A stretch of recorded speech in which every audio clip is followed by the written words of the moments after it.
పరిశుద్ధ గ్రంథము నుండి ఒక్క వచనము విందాము.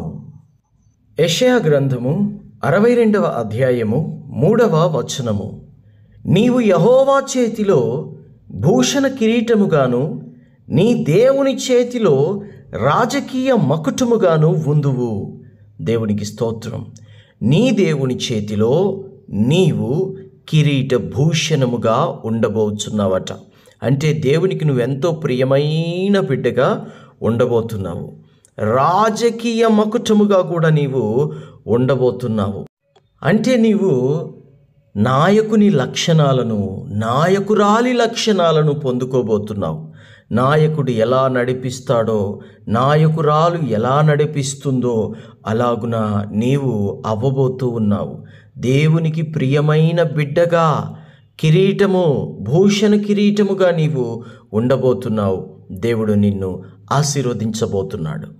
హీనస్థితి కొట్టివేయబడబోతోంది. హీనస్థితి నుంచి బయటికి రాబోతున్నావు. ఒక గుర్తింపు కలిగిన వ్యక్తిగా, ఒక గుర్తింపు కలిగినటువంటి విధానంలో ఏదైతే నీవు ఆశపడుతున్నావో ఆ స్థితిలో నీ పరిస్థితులు నీవు ఉండబోచు ఉన్నవి.